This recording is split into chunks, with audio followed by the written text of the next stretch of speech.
Welcome to Raven Talk, the official podcast of the Raven Tribe. The Raven Tribe is a home for warriors on the path, and is dedicated to training warriors for the battlefield of life. Visit us on the web at theraventribe.com, where you can learn more information on membership, warrior training, as well as links to our official YouTube channel, Facebook group, apparel store, and our official bookstore, Marshall Books.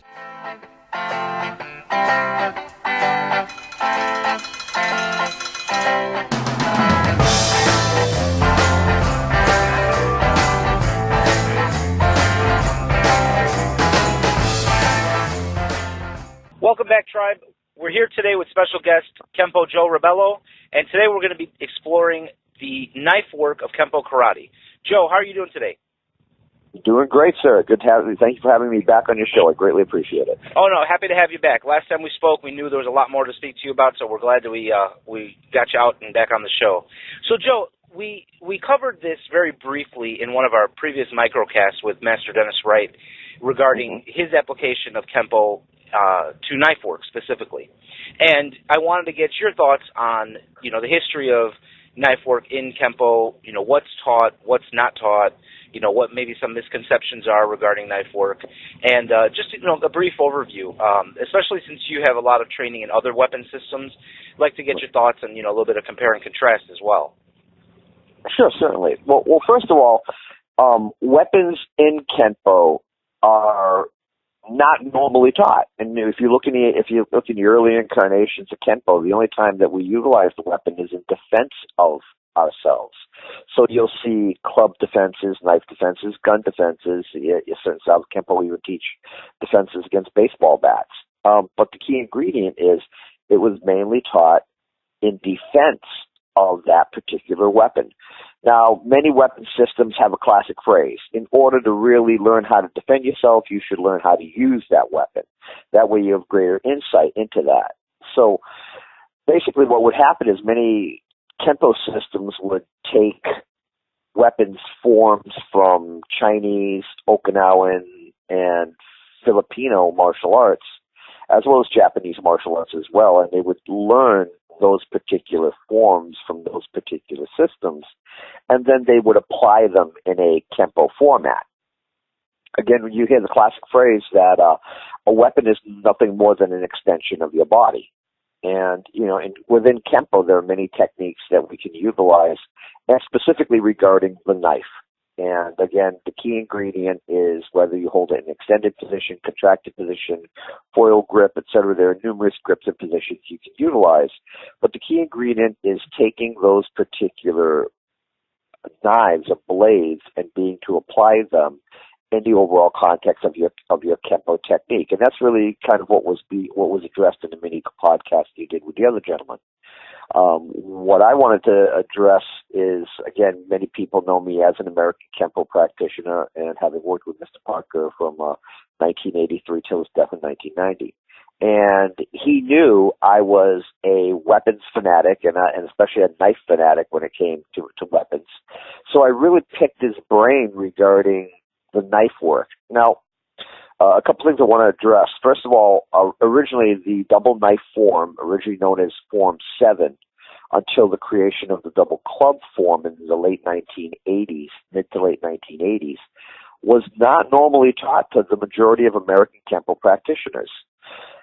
Form 7 was originally designed to be a gift to a person who, in Mr. Parker's opinion, had mastered the Kenpo system. And the form originally comes from a Chinese Kung Fu form and a Southern Chinese Hung Gar Kung Fu form. Now, not all of the form, but again, several years ago, there was a gentleman who posted this particular form on YouTube. Unfortunately, since then, he's taken it off YouTube. But it really shows how this particular Hung Gar Kung Fu form, with double butterfly swords, was really the foundation for what Mr. Parker used for what we know as Form 7, and later to be known as Form 8. And again, I know that Lee Wedlake in one of his books claimed that it's based on a double dagger form. And from everything I've seen, I really can't find much to substantiate that. However, I do find that in relationship to the use of the double butterfly knives or wooded do, and like your Wing Chun Kung Fu, they have a form called the Bak Cham Do / broadswords. Mr. Tracy and the Tracy system of Kenpo has a couple of the butterfly sword forms. And it also really gives us a lot of basic insight into that. That's one of the elements of it. So another important aspect regarding Form 7, many people are not aware that Mr. Parker, at an early point in his life, was a butcher. And he worked as a butcher for 2 years. And in the context of learning that particular trade, gave him many insights that he would later put in American Kenpo, and many insights that from cutting the different cuts of beef and the sides of beef, insights into particular techniques that butchers would use. It was really interesting because many years later I would meet a particular gentleman from Connecticut, Jack Seglio, who I believe now is with Tony Cogliando's organization, and he is a butcher by trade. So I talked to him a little bit about his particular trade, and he wasn't aware that Mr. Parker had worked as a butcher. This was how Mr. Parker got the idea of working quadrants and made that a part of the American Kenpo system. But also, within the context of the American Kenpo knife fighting, that there's a particular set of terminology. Again, another important aspect regarding cross-referencing occupational experiences to martial arts experiences. Mr. Parker at one time worked in a pineapple packing plant. I remember this because we had taken him out to dinner in New Bedford, and the soda machine at the Portuguese restaurant we were at was broken down, and all they had was a Portuguese drink called Sumol. And they only have it in orange and pineapple. They were all orange, all had pineapple. Mr. Parker kind of rolled his eyes when he was like, Mr. Parker, I'll go across the street, grab you a drink. I was like, no, it's fine. You sure? He's like, so I said, well, Mr. Parker, I got to ask you, why don't, I mean, it's not trying to be stereotypical, but, pineapples, Hawaii, et cetera, why don't you like pineapple? And he regaled me with a story of how he used to work at a pineapple packing plant. And for 8 hours a day, 5 days a week, his job was to ream the skin off the pineapple and to core the center of the pineapple. And there's a particular machine, and actually many years later, here in my own martial arts studio, and we're part of an artist studio, someone was throwing out, and Lord knows why they had it, a pineapple coring and reaming machine, a big metal one on a big tripod, and it was like, I have no clue in the world why they had it or who had it, but there it was sitting out to be gotten rid of. And the blade configuration, it reams in one direction and it cores in the other direction. So Mr. Parker took those two terms and utilized the relationship to take the blade in circular fashion, either to basically, ream out, like literally an eye socket, or core out an eye socket, or the different cavities of the body with a blade. So it would create again, in Vietnam, they had the punchy sticks, how it would create like a cookie cutter effect and create a hole in the body that would not heal correctly. And these are just three of the aspects that were contributions to Mr. Parker's formalization of the American Kenpo knife work. Another important feature is the Filipino martial arts. Back in the early 1960s, Mr. Parker worked with Mr. Ben Lagusa, who was part of the Rebelo Kali Filipino stick fighting and knife fighting system.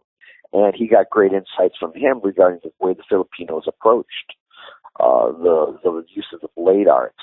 And also, a good friend of his, and who we had demonstrated at his internationals, was also Remy Priestess, and he got insights from him as well.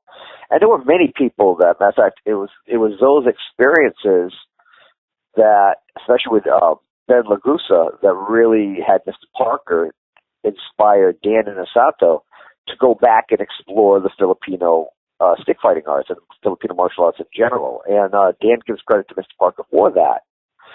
But again, these are some of the elements that contributed to the use of the blade, the Kenpo knife, in the American Kenpo system. Now, Joe, I've heard that this form that's taught, and rarely taught, as you explained, was actually attributed to one of Parker's students, not to Mr. Parker himself. Is that an accurate statement? Was he involved in developing the forms? What originally happened was Mr. Gil Hibben, who was a world-renowned knife maker and a member of the Knife Makers Hall of Fame. He designed a particular knife for Mr. Parker, and it's known as the Parker knife. And it's had several incarnations, which are known as Mark I, Mark II, Mark III, which is really, when you look at the design of it, it's really more designed for an inverted grip.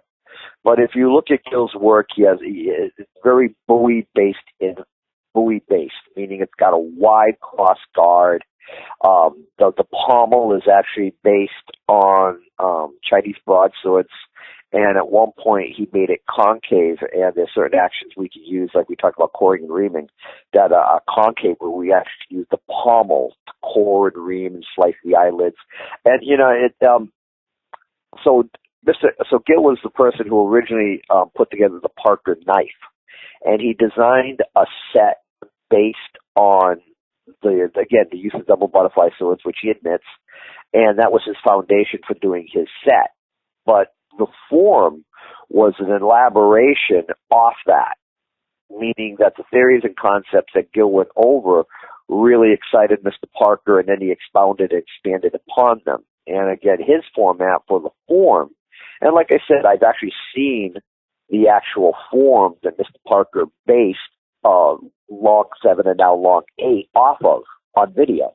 But Gil was the person who actually created the Parker knife and put forth some of the ideas through his thesis. And this was Gil Hibben's black belt thesis. He was a knife maker by trade, so he made these original Parker knives for Mr. Parker and, of course, named them after him.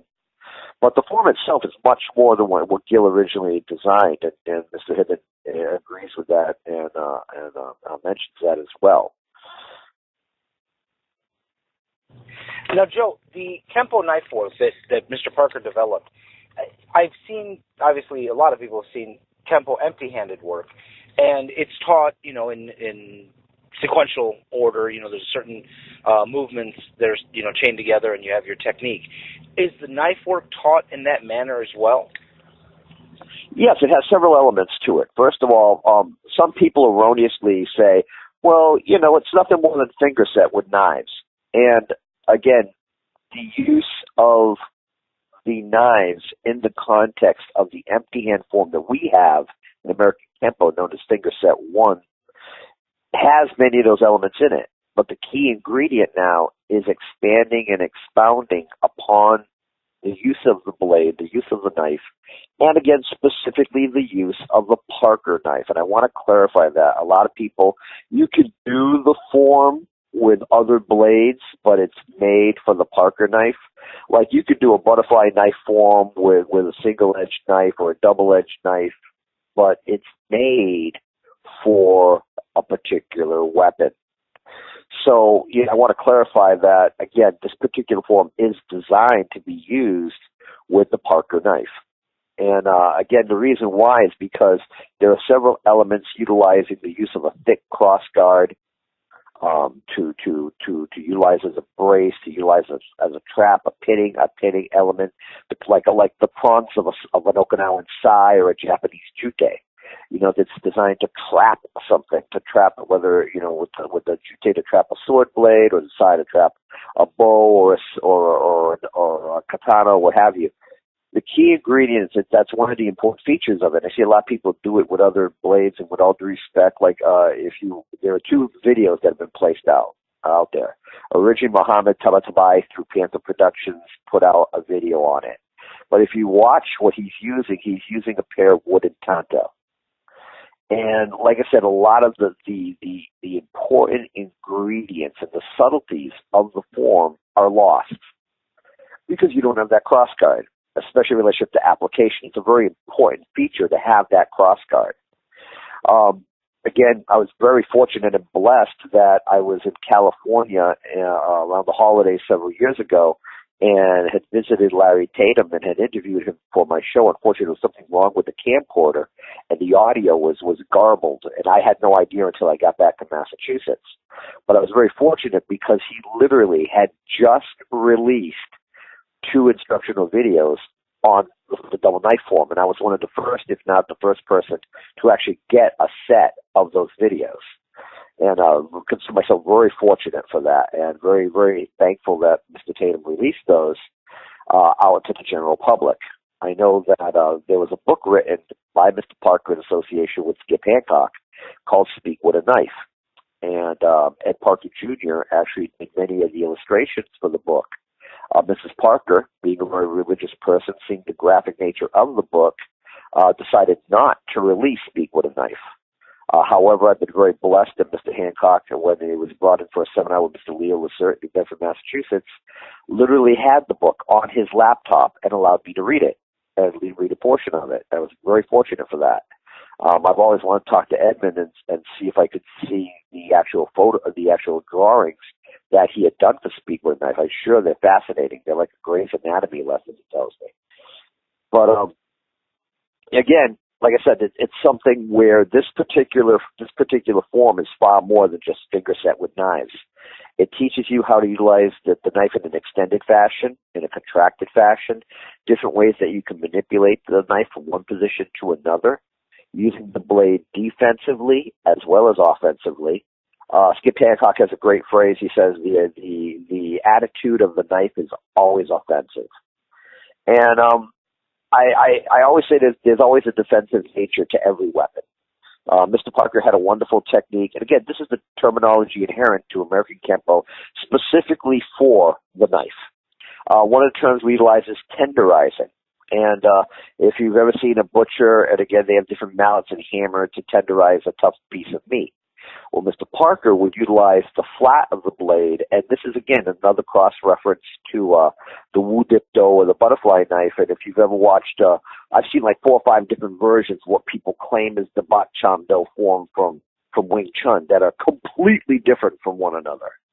And one of the most simple ones is like a butcher chopping meat on a chopping block and then slapping it with the side of the blade to tenderize the meat. And that's what Mr. Parker would do. He'd square a neutral stance, and he'd hold his hand about waist height with the blade, and if a person stabbed above or below, he would flick the knife up or down, striking the person directly on their thumb bone, thereby enabling the making the person drop the knife.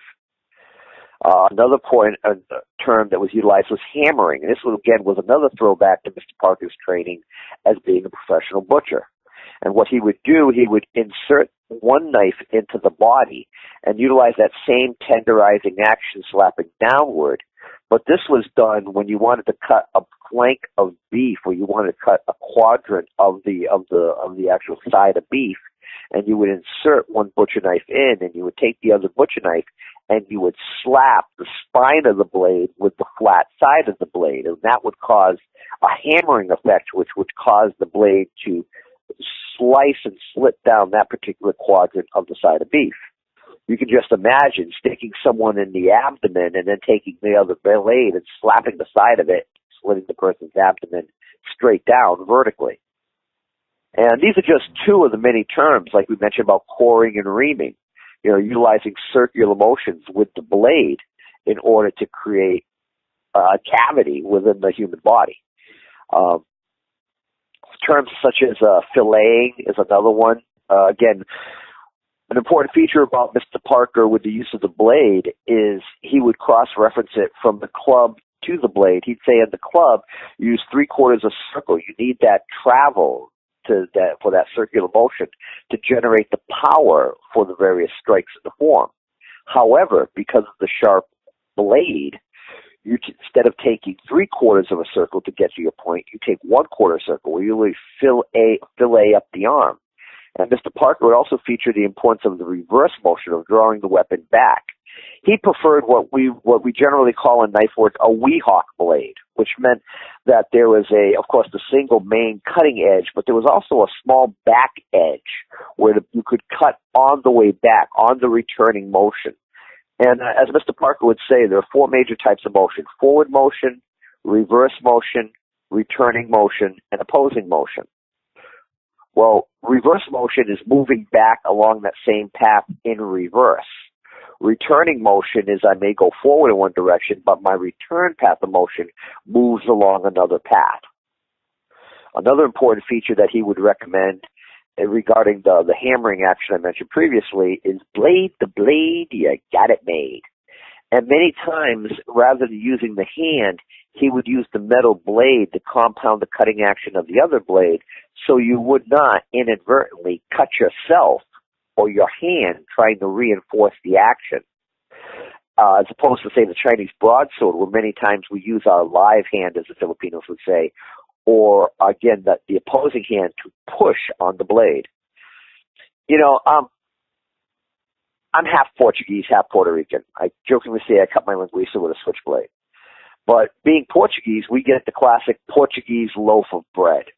And the shell of the bread can get very hard, so you have to take a knife, you have to take your hand and press it down along the back of the blade to really get a deep cut and to cut through that hard shell and exterior. So Mr. Parker would use, again, the blade instead of the hand, like we use in the Chinese broadsword we cut through, or the simple section of cutting a hard loaf of bread. So these are just some of the aspects that he would utilize. There's a wonderful video on YouTube that I believe Mr. Parker was in Spain at the time, and you get to watch some of his work with the blade. There's also a training camp from 1986 where actually I brought a set of blades from Rambo-like blades that unfortunately Mr. Parker actually cut himself on the back saw teeth of the blade in that demonstration. When he was explaining about the blade, I brought the blade so he would elaborate on the knife work and the different elements that made his form unique. Now, Joe, let me ask you this. The Kenpo techniques that Mr. Parker developed for the knife, they are something that only a Kenpo practitioner can appreciate and understand, or can this be kind of capsulized and taught to other people from other systems independently of empty hand Kenpo? Oh, of course, yeah. I mean, again, that's the nature, like with Mr. Parker's Infinite Insights into Kenpo. They're not just made for American Kenpo students. They're made for everyone. The theories, concepts, and principles that Mr. Parker teach are that, theories, concepts, and principles, which anyone can learn. Again, an important phrase, like, for instance, one of the aspects we talk about in Kenpo is the understanding that Mr. Parker, once the blade makes contact with the body, it never leaves the body. I give an analogy of a person being on a roller coaster and they're going through all these curves and turns. Well, the car never leaves the track. And what Mr. Parker would say, every time he moves, you're cutting him, and you're staying, and you be like the phone company, keep in touch. And every time he punches a strike to moves, you cut him. And at that point, he would say, and then he becomes your friend. Because he doesn't want to move, because he knows every time he's going to move, he's going to get cut. So there's an interesting principle where the blade never leaves the body. We have actions in the Filipino martial arts. And again, I teach Filipino martial arts. I've studied modern Chinese. I've studied, Kali. I've studied Eskrima. So when I watch the Filipino approach as opposed to Mr. Parker's approach, it's distinctly different. And sadly, because of that, there are many people who don't appreciate Mr. Parker's view on knife work, and they just kind of poo-poo it away and say, no, it's useless. The other way, it's just finger set with knives. Yeah. And I remember years ago on AOL on one of the message boards in Kenpo writing a whole dissertation on Mr. Parker's knife form. And I remember Mr. Laxon, and I'm trying to remember if it's Dennis or Dave, I believe it was Dennis Laxon, who had learned the form. And he wrote me a great letter back. He said, Joe, I really kind of pushed this away and just kind of, dropped it. But after your email, after your post on the message board, I'm going to pick up the form, go into the garage, and start working this form again. People erroneously many times sit there and say about this form sometimes, well, you're going to cut yourself. And not understanding different actions like syncopated circles and overlapping circles and the different principles taught within the universal pattern, and not understanding that blade-to-blade analogy, that at certain points placing the blade against the blade is what saves you from being cut. And, again, it's based on a kung fu form done with much larger weapons. As a matter of fact, cross-reference on one thing that a lot of people might not know is even a double club form. When I spoke to Mr. Parker, he said, if I had my way, I'd section it in 4 quarters. And I'd put up different colors for each quarter. So I'd put a plus sign at the top of the stick and bring it down. Well, again, that's because the club form was also based on the double butterfly sword form. So there was a spine, 2 sides, and an edge. And many people who do the club form aren't even aware of that. I see people all the time, they're doing the form with a screamer sticks that are too long for them. They don't tailor them to themselves as an individual because it's based on a double butterfly sword form. So you could turn your hand with an inward action and bring it to the inside of your body without cutting yourself in a figure 8 fashion and pattern, like we would catch an nunchaku under our armpit. But it's designed to be short enough so you can do that motion. Well, if the weapon's too long, guess what? You hit yourself. So these are the elements, and sadly, that so many American Kenpo practitioners are not familiar with, that they don't know about that they didn't know Ed Parker, or they only learned the form from a video, and they never took the time to ask Mr. Tatum or Mr. Cummins or any other individual who actually has this form and learned it from Mr. Parker. I know Jim Mitchell at one point, he put out a video showing himself learning the form from Mr. Parker, to show that he had actually learned the form from him. And, this is a lost legacy. And if more people don't contact these men and learn the form from them, they're losing out. And it's really sad. But any martial artist from any art can learn certain aspects of the theories, concepts, and principles of American Kenpo knife fighting and get something out of it. That's the key. Now, Joe, let me ask you this. I mean, it sounds like, from everything you're explaining to us, that the American Kenpo knife work is coming from some older Chinese forms, from Mr. Parker's personal insights and understandings based on his experience. What about knife work in other forms of Kenpo? You train in different forms of Kenpo. What is the extent to which we find knife work in some of the various forms that are out there? Well, again, many of the Filipino based or Filipino instructed martial arts. Shining examples of that. Adriano Emperado with Kaiju Kenpo. He always spoke about his working in the Filipino stick work and knife work. Sonny Gascon, to the best of my knowledge, I never got to talk to him regarding any art in regards to Filipino stick and knife fighting that he had performed. Many people will utilize, if we look at basic comprehensive techniques, we can apply the knife easily to many of them. My big phrase, and the T-shirts are going to be coming out next month, folks. I'm definitely doing it. Kenpo, how to rip, gouge, maim, and mutilate for fun and profit. When we put a blade in a Kenpo practitioner's hand, many of the techniques can easily be compounded with the use of the blade. Let's give a simple example. The elbow. I always say a sign of a sophisticated martial art is extensive use of elbows, and Kenpo is definitely a shining example of that. If we take a blade and hold it in a cradled position, meaning that we have it in an inverted position, if you do Filipino martial arts, you know this position as a picao, like using an ice pick. Chinese martial arts, we have in Bagua, we call it the elbow knives, and they're designed to be the length of the arm up to the elbow, and sometimes slightly beyond it, like a sai. We utilize that position. We're utilizing a classic example. We block a person's attack, a roundhouse punch, a straight punch. We step in. We do an upward elbow to up under the chin. We do a downward elbow to their sternum. We do an inward elbow to the side of their face, a roundhouse elbow, and then we come back with an outward elbow, whether it be linear or circular. Well, if we put a knife in a person's hand, okay, so if I'm coming up with the upward elbow, I can use the pommel of the knife, catch them under the chin, lifting their head up, slicing them up along the underside of their chin and their trachea and esophagus in a vertical position. Now I come straight down with my downward elbow, compounding that with a downward stab into their sternum. Now at this point, I can rotate my arm. Now if I leave the knife in the body, I can make that cookie cutter circle again in the center of their chest, or I can disengage the blade and come in with an inward horizontal slice across the trachea and esophagus. Again, literally making a plus sign. I can also catch the carotid artery and jugular vein at the same time. And at that point, I can come back with an outward elbow. I can, again, strike them in the bridge of the nose. I can compound with a stabbing action into opponent's eye socket from that motion. Now we've taken a simple plus sign and we've made it far more devastating and deadly with the use of the knife. So this is only one shining example that we can use in regards to application of the blade. And again, an important feature is just because we have a weapon in our hands doesn't mean, and this is something that Mr. Parker emphasized, that we can't utilize our natural weapons well.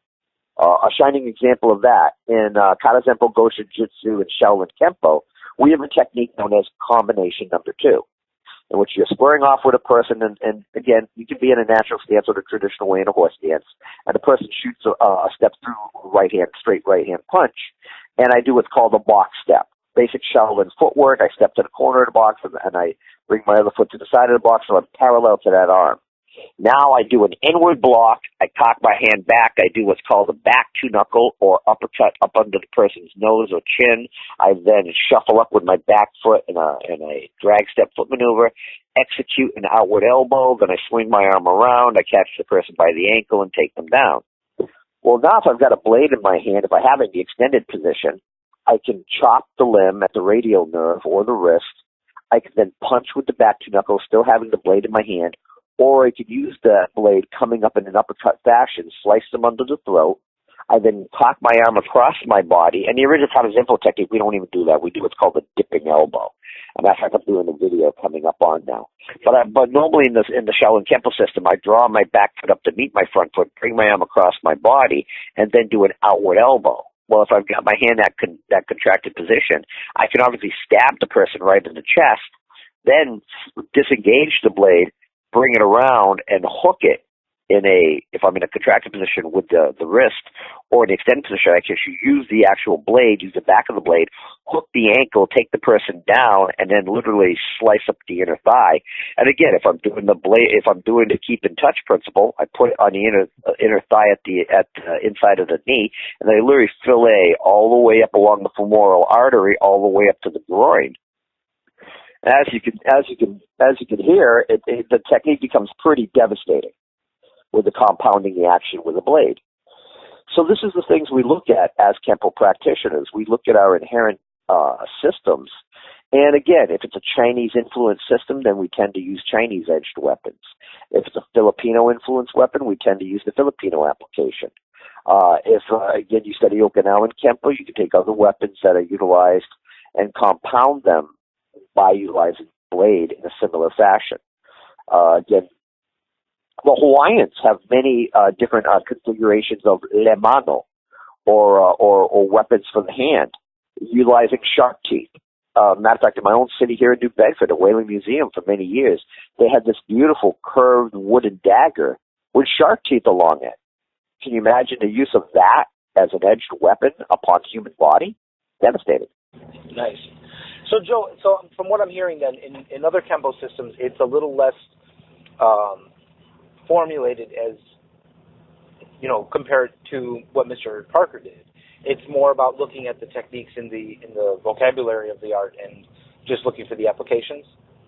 Exactly. I mean, and that's the key. The beauty of that is in its simplicity. That the very nature of the Kenpo techniques lends itself to the use of the blade.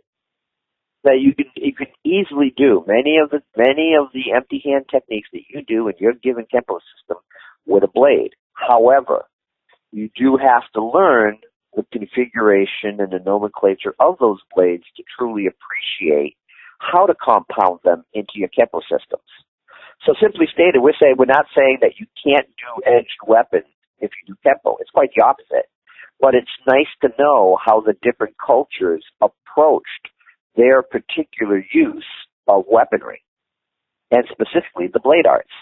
Filipino martial arts is a blade culture. Why? It's an agricultural culture. And same thing with the Okinawans. The Okinawan weaponry was, some of it were always weapons. I hear people sigh. Oh, it was always a weapon, guys. It may have been used, the nunte as a fishing gaff on the end of a pole and different things. That's very true.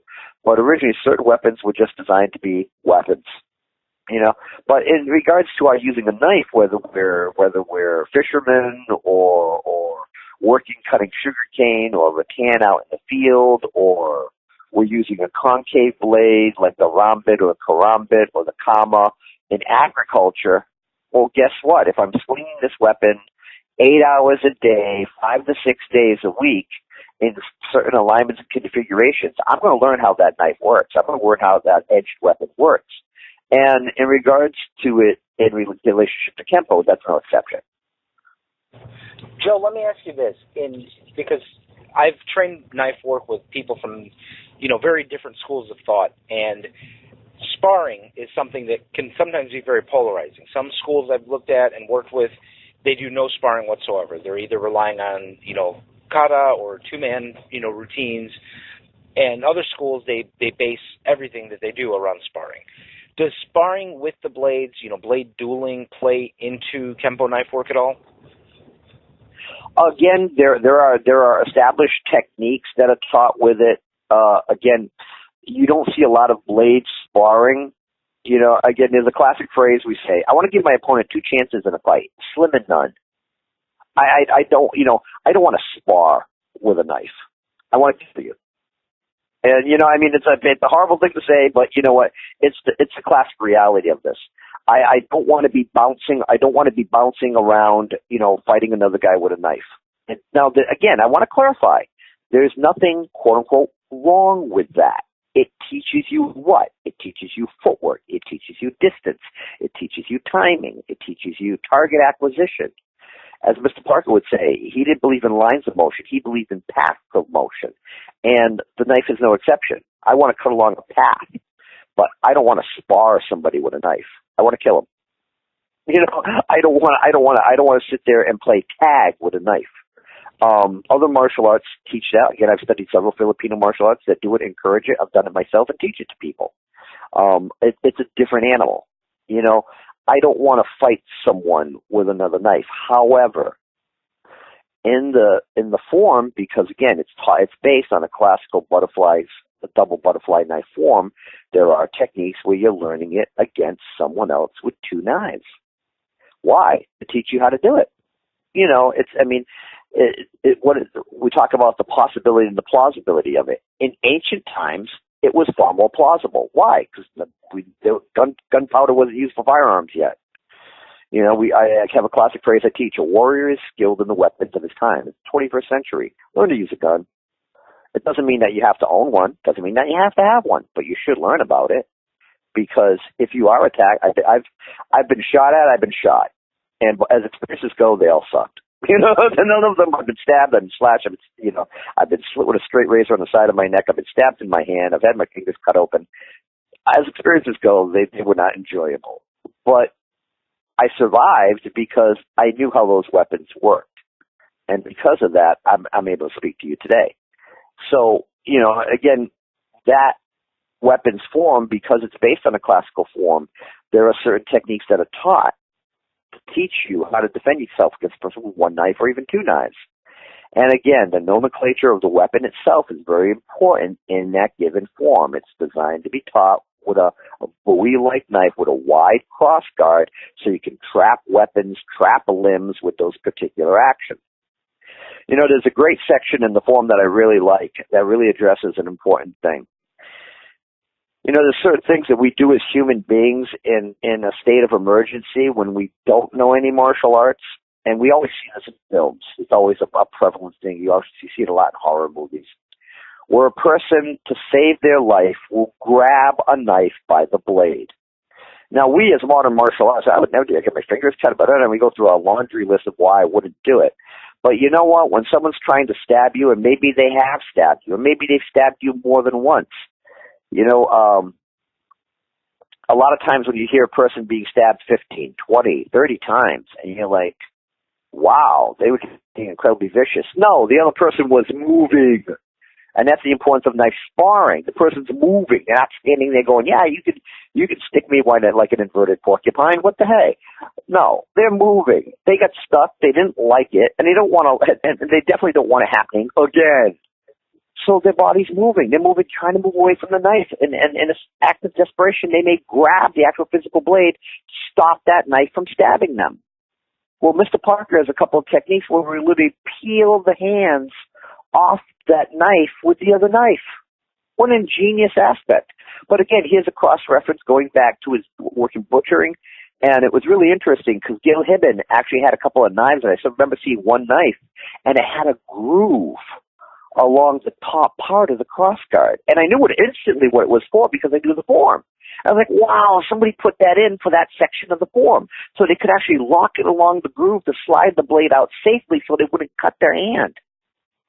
Another incorporation someone did, there are several finger manipulations with the blade. And again, if you've ever worked with tanto, you know, you have the traditional Japanese form of tanto, but you have some people who will utilize finger twirls, meaning that they'll take their index finger and thumb, brace it on either flat side of the handle, and twirl the weapon from an extended to a contracted position. I remember learning this in the Filipino martial arts, also in Chinese knife work with the single-edged knife. And you know, Chinese have to, again, understand, ladies and gentlemen, that if we're talking about knife in the Chinese martial arts, it can be 6 inches long, it can be 6 feet long, like the Bagua Dao. If it has a single cutting edge, it's called a knife. Only when a blade has double-edged application, double-edged knife or sword, is it called a sword or dagger, as opposed to a knife. So, you know, when we look at these actions, when we look at these motions and you know, being stabbed, we you know, it's a survival instinct, the things that we will do just to survive, and that's something that form deals with, and it's something that, you know, when we spar with knives, it gives us that element that sometimes I've seen people that get stabbed 6 inches high, they drop it, they grab the guy's hand because they're sick of getting stabbed, and you know what? It's real. You know, it's factual. Yeah, it's definitely a survival instinct kicking in. Definitely is. Now, Joe, let me ask you this, and this is going to obviously just be purely opinion here, but because I find myself speaking to somebody that has experience with, you know, various different weapon systems. For me personally, you know, I think there's a lot of reasons why people train in martial arts, and I will train some systems just for the enjoyment of it. I may not find a lot of practical value in it, but I love it, and I do it because I just love the way it moves. I love the movement, you know, some of the traditions.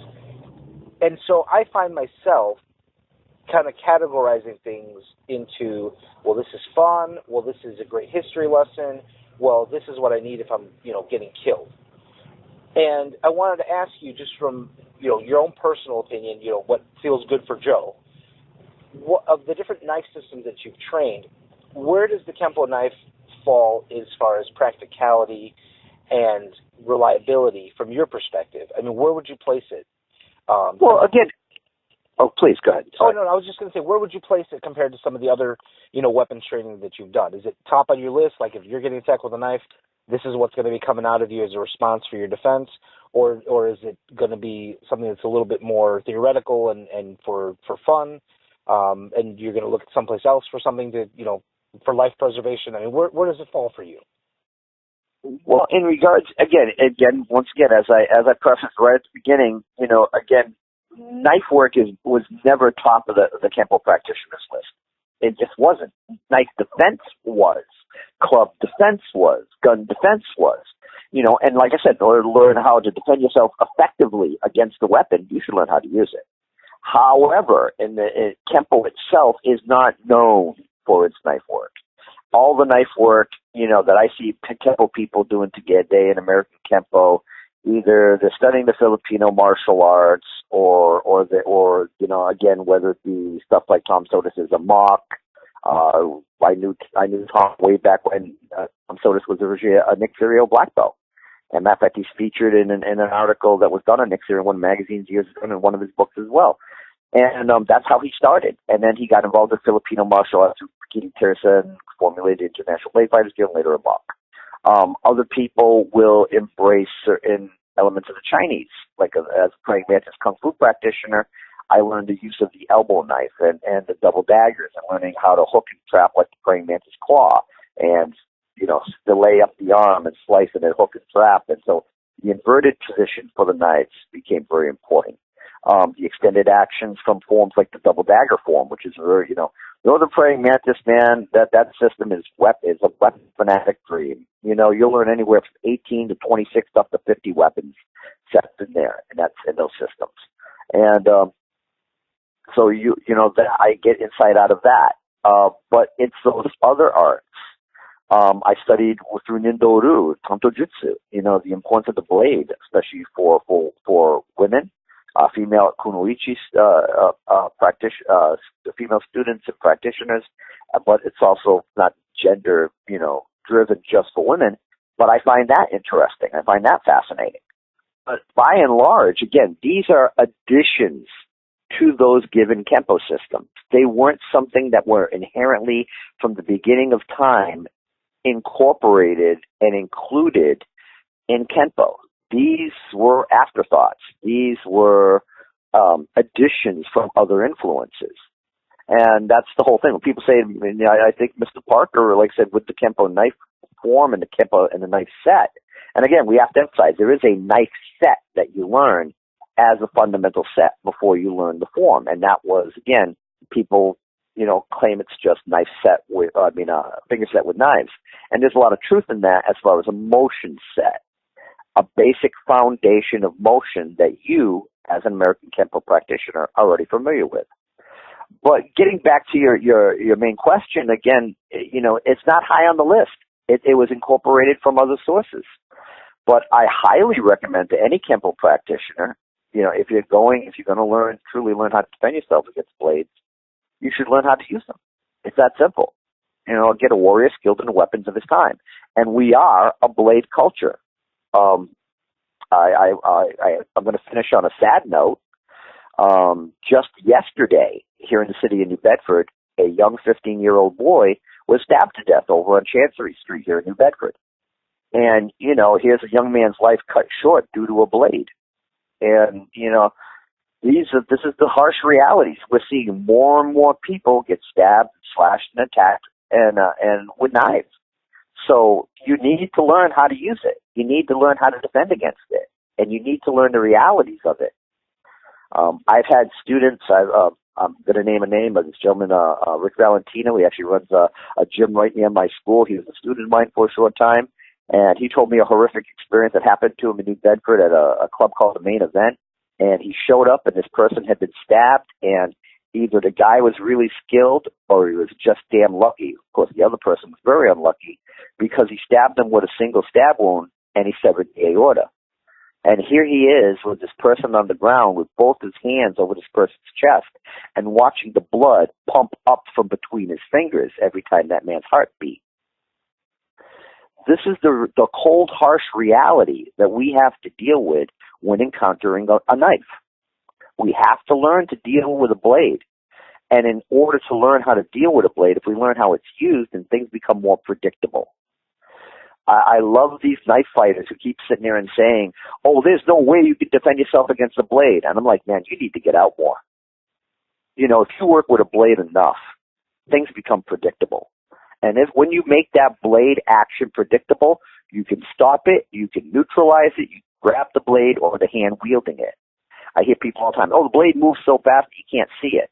If you work with blades enough, you hear the classic phrase in martial arts, suddenly everything went into slow motion. And in your mind, in your brain, that's a survival instinct that occurs. Doesn't occur with everybody, doesn't occur all the time, but it's built into your brain. If you can activate that particular aspect, then and know a knife fighting art, then the motions become predictable. You can control the weapon or the limb that wields the weapon. Mr. Parker has a great phrase in knife defense. It's divert, seize, control, disarm. If you know how the blade works, you can learn how to defend against it. It becomes predictable, and you can survive a knife encounter. And if you have to use the knife as a weapon, and again, people say, okay, if I have a little 100-pound girl and she's facing a 6'5", 300-pound beast, and she's got a knife, well, guess what? I'm really thankful if she knows how to use it. Because she's in fear for her life, and she needs that weapon sometimes as an equalizer. And if she can use it and defend herself and live through the encounter, God bless her. That's the key. Well, yeah, very sound advice, Joe, and I appreciate you sharing that insight. There are a lot of myths and misconceptions when it comes to knife work and knife defense, and I think you touched on some really important ones there. Now, Joe, before we wrap up, if somebody is sincere and they are interested in learning Kenpo knife work, where do you recommend that they start? What resources are available that you know of? Like we mentioned, a lot of instructors don't even know these sets. So going to your local Kenpo school may be hit or miss. What's the best, recommendation you can give to a student if they really want to delve into, how knife is used in American Kenpo karate? Well, first of all, I want to make it very clear, it's not taught to beginners. It's normally the only aspect you get regarding beginner work is literally there are 2 sets of videos. I don't even know if Cancer Production still, I believe, to the best of my knowledge, and you could ask him directly, Muhammad Tabai put out instructional video on that form, but I find the most comprehensive material that's out there, Mr. Larry Tatum put out 2 wonderful instructional videos, of course now DVDs in our modern society. Yeah, wow, it was only going to show me how long ago it was because I got them on VHS originally. But on the Kenpo knife and the applications of Form 7, of course, now Form 8, in regards to the applications of the form in relationship to the use of the blade in regards to that. Again, if you're normally it's reserved for 5th degree black belt in American Kenpo. So those videos are really unless those instructors, if you are high enough rank and those instructors agree to teach you, only a few people know the form. Who have really learned the form either directly from Mr. Parker or first generation black belt that taught the form. Again, there are other individuals that teach blade work in relationship to Kenpo, and of course I have to give credit to, of course, Skip Hancock and Kenpo 2000 and his use of the blade. And now he has a complete series of courses on that, so you can check with him regarding that. And it's application of the blade to Kenpo. Again, or if you're a Kenpo practitioner, you're learning other martial arts, put a blade in your hand, man. Have a person throw a punch or a strike in and see how you can work the different alignments of the blade in relationship to an extension of your body. Go play. I always say, it's always vernacular and mindset to really make us enjoy things. I have a class of crazy in my school. If it's not fun, you won't do it. So don't consider, people, this devastating weapon. No, here's a toy. Go play. Go play nice, and walk through it. Walk through your forms. Walk through your techniques. Have a person punch in. Have a person kick in, and see how you can compound your natural empty hand movements of Kenpo with that extension of your body, the blade. And that's the key. And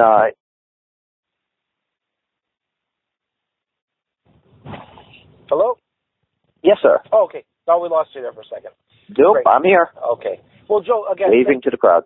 Thank you very much for taking time out of your busy schedule to be with us again. Love having you on last time. Today was also great. You got a lot of great insights. So, Joe, again, thank you for sharing your insights as far as Kenpo knife work. Thank you for pointing the tribe and the listeners in the right direction as far as where to get some proper training and how to go about getting training in the Kenpo knife work. And again, Joe, please tell the audience before we wrap up here where they can reach out to you if they want to find you, ask you questions, come out and check out what you're doing. Where's the best place to get a hold of you on the web? Well, as I always say, I'm Kenpo Joe. Google me, baby. Bing me later. I'm all over the net. Again, we have 2 Facebook pages. I have a personal page, which is Joe Rebelo. We also have one for our studio, which is Rebelo's Kenpo Karate. And on Rebelo, it's Rebelo. 1 L, not 2, but 1. I'm a rebel, add an O. My family's too poor for 2 L's. But again, you can also contact me. Again, our studio address, we're located at 88 Hatch Street, Suite 312 in New Bedford, Massachusetts. Our phone number is 774-360-4116. You can contact me via email at kenpojoe@aol.com. And I'm a screen personality when I got it embroidered on the back of my gi. But But again, I really look forward. I hope everyone got something out of this. I hope that they got some greater insight into the theories and concepts and principles of the knife, specifically how Mr. Parker and American Kenpo approaches it, as well as other systems. Great. Well, thank you again, Joe. You have a wonderful time. Thanks again. Thank you. Have a great day, everybody. Be good. Bye-bye.